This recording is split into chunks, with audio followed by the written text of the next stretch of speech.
ada 2 jurnal yang harus dibuat di pusat pada akhir tutup buku, pada akhir tahunnya. Yang pertama adalah jurnal penyesuaian untuk mengakui keuntungan cabang tadi. Kita akan lanjutkan lagi di sini, jurnal yang satunya, yaitu jurnal penyesuaian untuk mengakui adanya realized profit. Kapan suatu soal ada realized profit-nya atau tidak gitu ya. Realized profit itu ada atau enggak, tergantung dari bagaimana tadi kita waktu mentransfer persediaan ke cabangnya. Pusat punya persediaan harga pokoknya 1 juta. Saat ditransfer, harganya jadi 1.500.000. Nah, karena tadi muncul unrealized profit, maka kita punya jurnal untuk mengakui realized profit. Tapi kalau kalian adalah pusat yang 1 juta dijualnya pas 1 juta, alias nggak ada unrealized profit-nya, berarti nggak ada jurnal penyesuaian untuk mengakui realized profit. Jadi kalau jurnal yang atas itu pasti selalu ada, karena cabang itu pasti lapor, entah untung atau entah rugi. Tapi kalau jurnal yang bawah itu belum tentu ada. Jurnal yang bawah itu ada jika pusatnya waktu kirim persediaan nggak pas sama harga pokoknya. Coba kita ingin tahu dari 500.000 ini, dari unrealized profit yang 500.000 ini, berapa sih dari 500 yang benar-benar sudah sah atau realize yang boleh kita buat jurnalnya? Nanti jurnal untuk mengakui realized profit-nya adalah unrealized profit to branch income ya.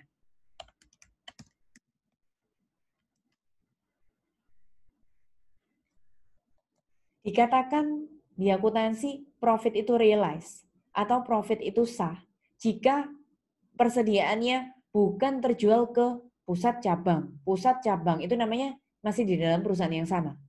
Nah, dikatakan suatu profit sah jika kita berhasil menjualnya ke orang luar yang nggak kita kenal, ke customer luar. Kita mau cari, apakah kalian bisa mencari? Ada banyak cara ya untuk mencari unrealized profit ini. Benar-benar ada banyak cara.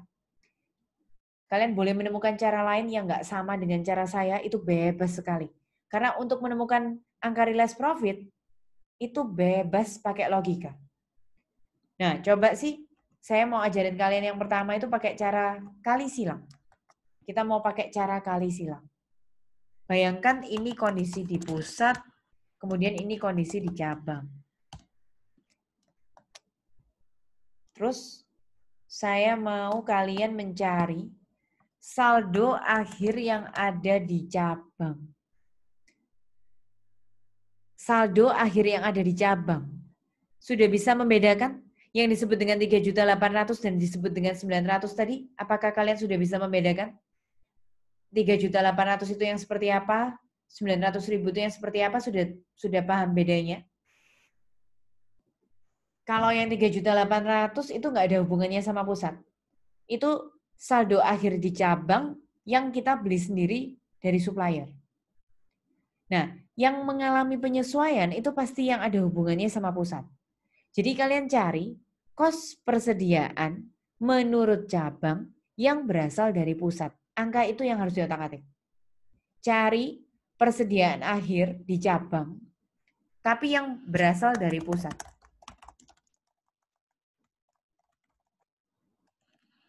Nah, kalian cari dari sana.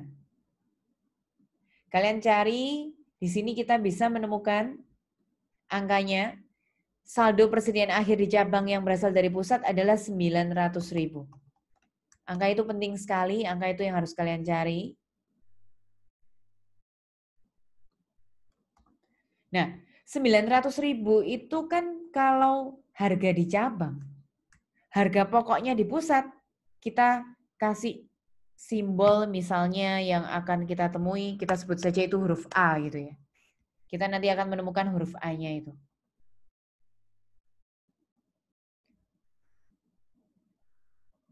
Nah, yang harus kalian temukan lagi adalah tadi bagi pusat itu 1 juta, diambil keuntungan dijual ke cabang kan 1,5 juta.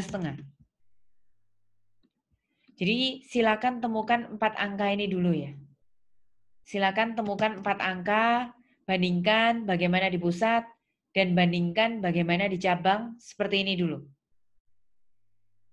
Pertama, kalian cari saldo akhir di cabang yang berasal dari pusat. Di sini kan angkanya 900.000. Tuliskan 900-nya di sini. 900.000 itu harganya yang sudah lebih mahal yang ada di cabang. Nah, kita ingin tahu 900.000 tuh kita tuh berapa sih harga pokoknya? Kita kasih simbol yang kita cari dengan huruf A. Terus karena ini saya pakai metode kali silang, kalian bisa nyarinya kalau ada dua angka pembantu lainnya. Pakai angka yang ini ya, ini angka yang membantu kita.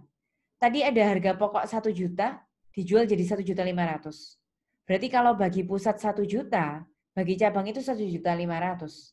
Sehingga kalau di cabang 900, di pusatnya berapa? Coba pahami. 600.000, Bu. Wah, bagus. Bagaimana caranya? Jadi kali silang, Bu. Iya, kita coba Iya. kali silang ya. Gimana Fabian kalau dikali silang? Berarti 1.500.000 1.500.000 kali A A sama dengan? sama dengan 9 nolnya banyak itu, Bu. Nah, 1.500.000 dikali A sama dengan 900.000 kali 1 juta. Betul. Ini cara silang. Ini pakai cara kali silang. Terus kayak Abian tadi bilang 1.500.000 A, nolnya banyak, kita tulis ya. Nah, bagaimana cara mencari A? Berarti 900 yang nolnya banyak ini dibagi dengan 1.500.000. Kita buktikan. 900. Nah, benar. Ketemunya 600.000.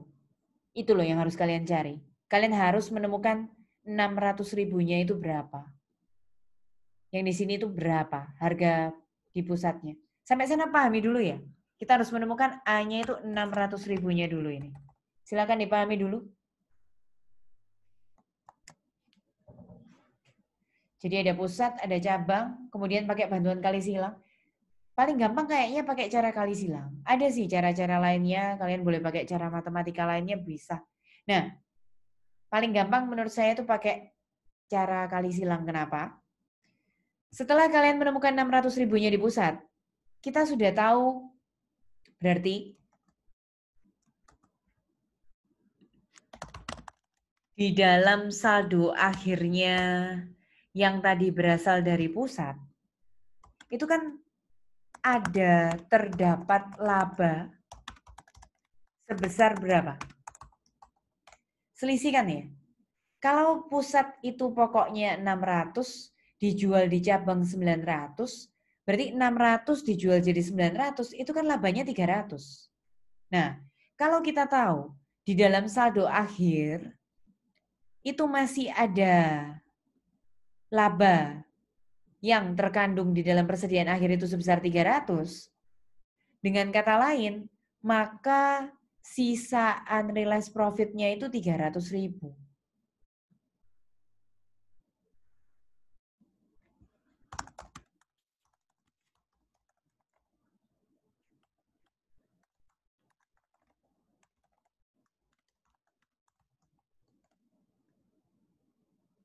Paham nggak?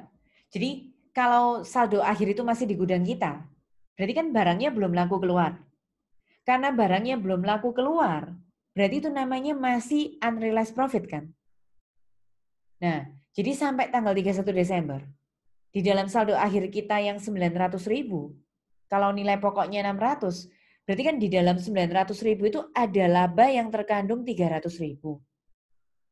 Nah, sisa unrealized profit yang 300.000 itu berarti masih ada terus sampai akhir tahun. Kalau sisa unrealized profit-nya 300, dulu awalnya unrealized profit itu 500, berarti yang realize berapa? Kan gitu pertanyaannya. Kalau masih ada sisa di persediaan akhir 300. Dulu waktu pertama kali muncul awalnya 500. Berarti yang sudah realize berapa? Yang sudah realize berarti 500.000 dikurangi 300.000, berarti yang realize itu 200.000.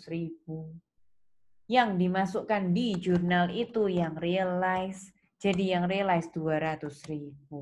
Silakan direnungkan, ditanyakan, dipahami dulu.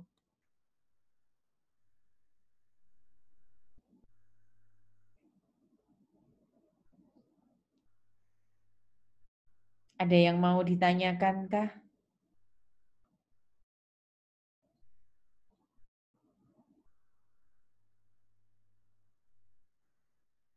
Ada yang mau ditanyakan? Sudah bingung? Kalau bingung ditanyakan, mumpung hari ini kita ketemu, pokoknya sudah dikasih kisi-kisi, ada 2 soal itu, ya diantara apa yang kalian bingungkan silakan coba ditanyakan dulu deh. Ada yang mau ditanyakan? Kalian merasa cara kali silang ini oke atau enggak? Ada lagi sih cara lainnya, logika lainnya untuk menemukan realized profit. Ini aja Bu, gampang Bu. Ya, ada satu lagi.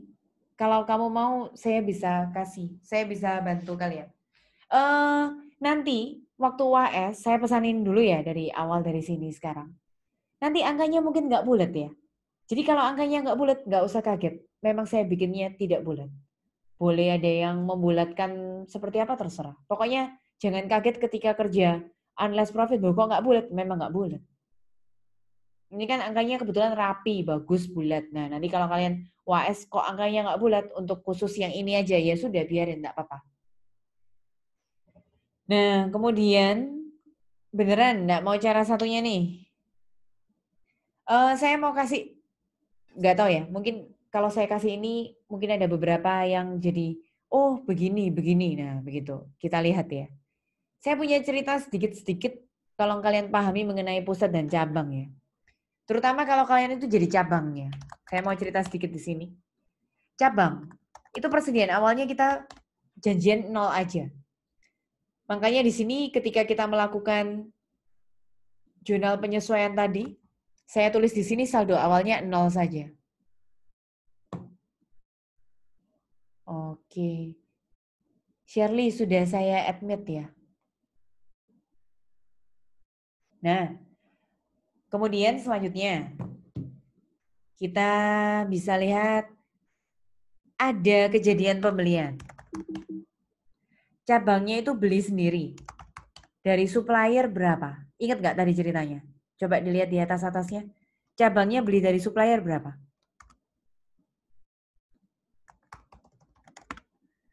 Cabangnya beli dari supplier sebesar 4 juta. Ya. Kemudian cabang itu juga terima kiriman dari pusat. Cabang itu terima dari pusat berapa? Coba kalian simak ceritanya. Awalnya kan 0, terus persediaannya dia beli dari supplier 4 juta, terus terima dari pusat berapa? Cabang terima dari pusat berapa? Ayo, cabang terima dari pusat berapa? 1,500. Nah, coba sekarang lihat informasi yang terjualnya. Di sini kita punya informasi terjual ya. Cabang, itu waktu jualan barang, harga jualnya 2 juta. Tapi harga pokoknya kan 800.000.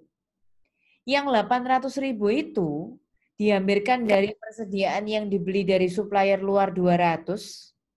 Jadi yang terjual itu dari supplier luar 200. Kemudian saat terjual itu diambilkan yang dari pusat. Berarti berapa?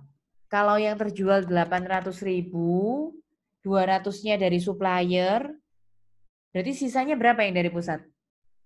600. 600. Jadi pahami di sini. Makanya sisa persediaan akhirnya yang dari supplier berapa, terus yang dari pusat berapa, itu bisa dicerna dari sini. Supplier tadi kan kita beli sendiri 4 juta. Laku terjual keluar yang punyanya supplier 200. Makanya sisanya 3.800.000.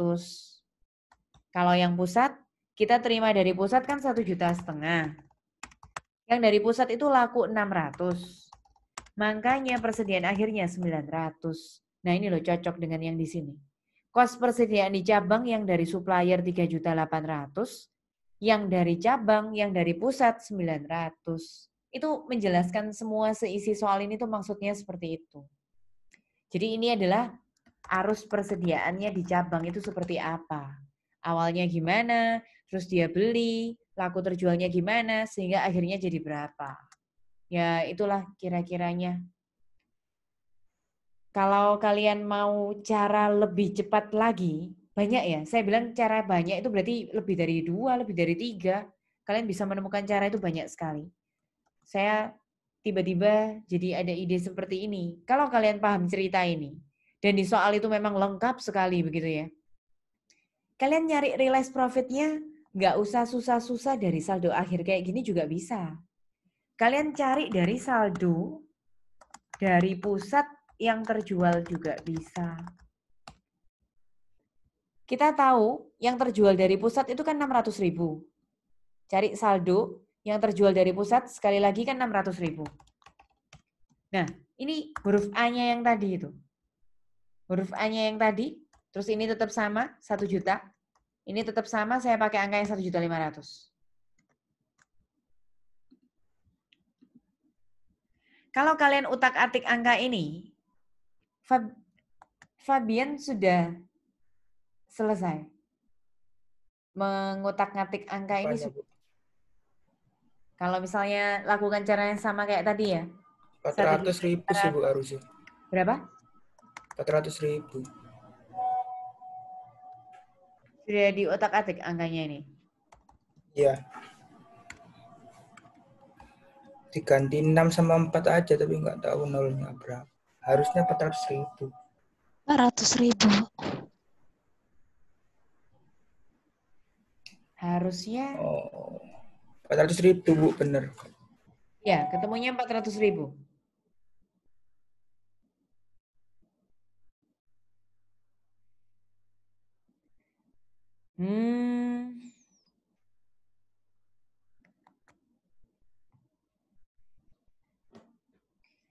Kalau ketemunya 400.000, sebentar.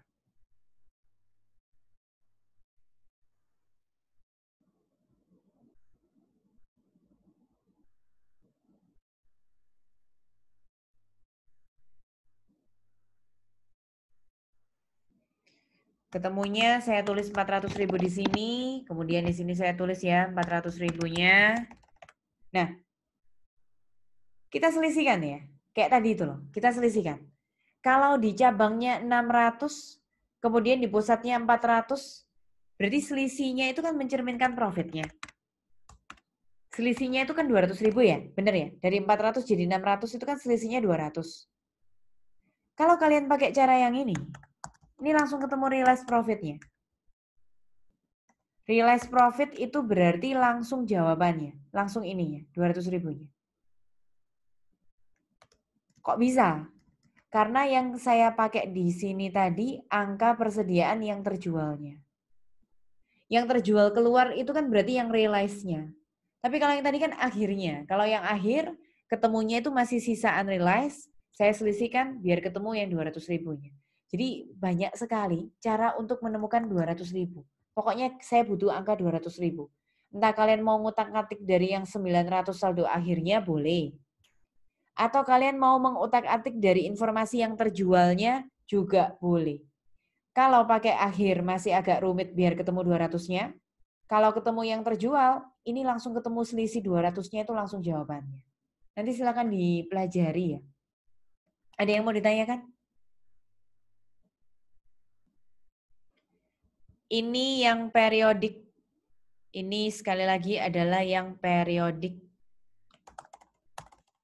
Sekarang saya mau nunjukkan ke kalian. Jadi jangan kaget, loh periodik perpetual kok beda sekali.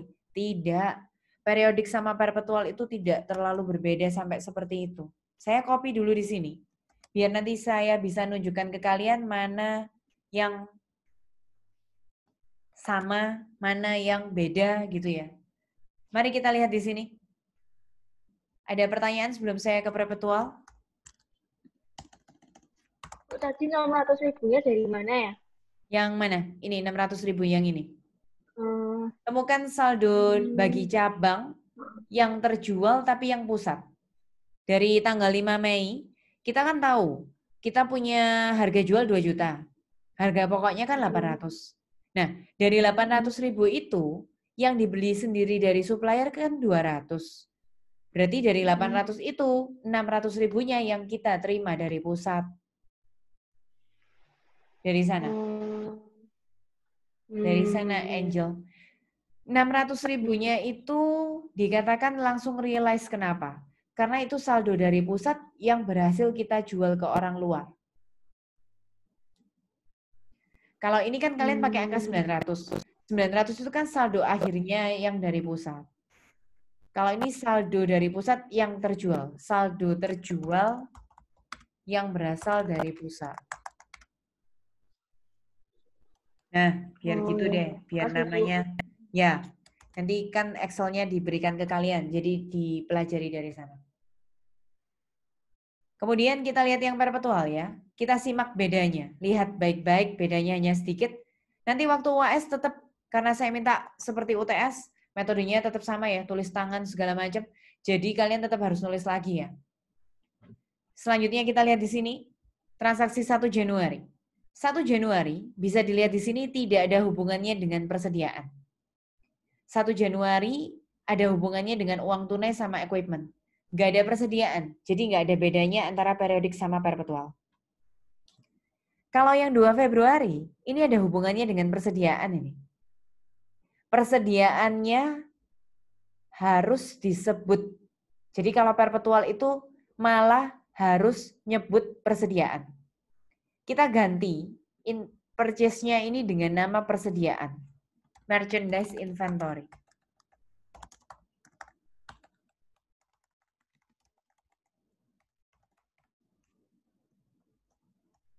Terus lihat tanggal 3 Maret. 3 Maret itu ada hubungannya dengan persediaan nggak?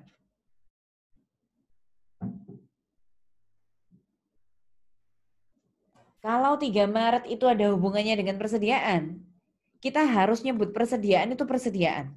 Nggak boleh diganti dengan kata-kata shipment, itu nggak boleh. Jadi persediaan itu bahasa Inggrisnya harus persediaan.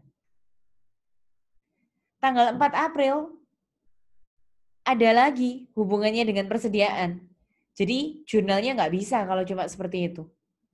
Saya sengaja kasih warna merah biar kalian tahu bedanya antara periodik sama perpetual. Itu yang warna merahnya ini ya. Periodik dan perpetual, ini loh bedanya. Ketika kita menjual, perpetual itu selain mencatat harga jualnya 2.500.000, perpetual itu juga harus mencatat harga pokoknya yang 1 juta. Begitu pula untuk tanggal 5 Mei. Jadi selain mencatat harga jualnya, perpetual itu juga harus mencatat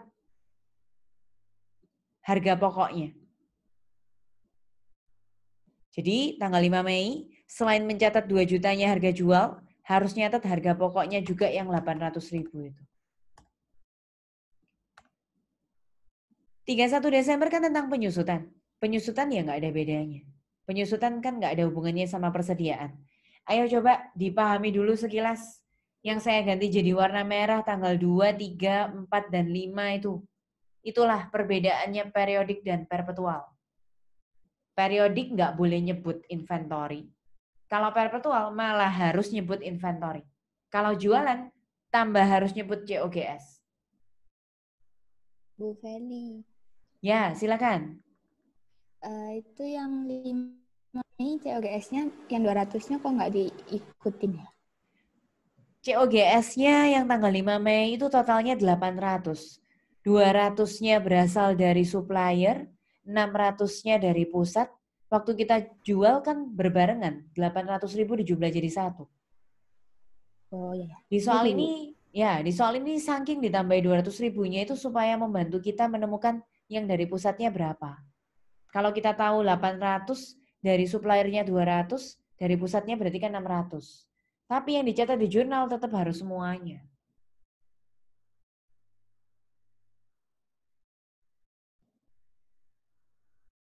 Ya? Iya, sudah Bu. Oke. Ada pertanyaan lagi kah?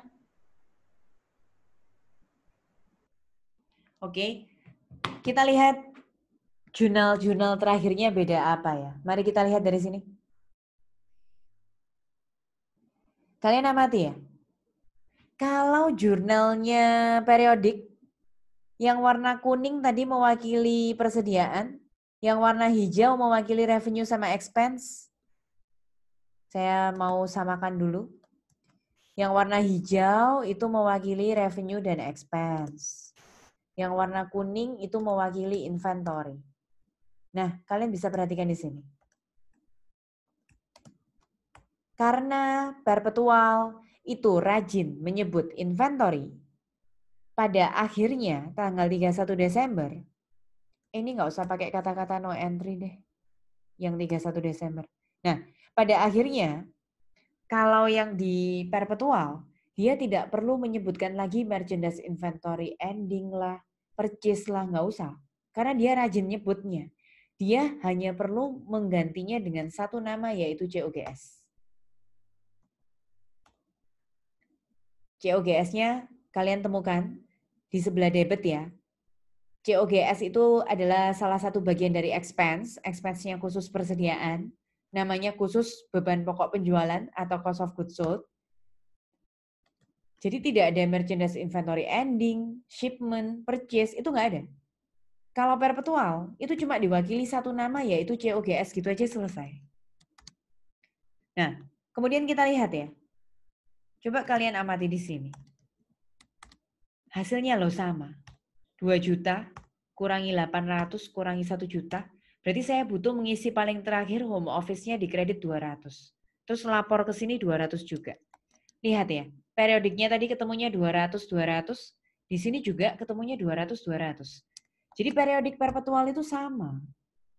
Cuma beda penamaan persediaannya aja. Itu kesimpulannya. Terus realized profit-nya nggak beda, sama persis sama yang tadi.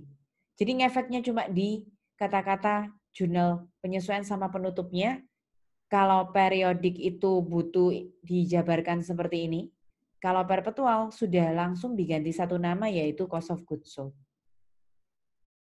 Adakah pertanyaan? Sudah selesai kita bedanya periodik dan perpetual. Pokoknya kalau kalian benar berarti ketemunya harus balance.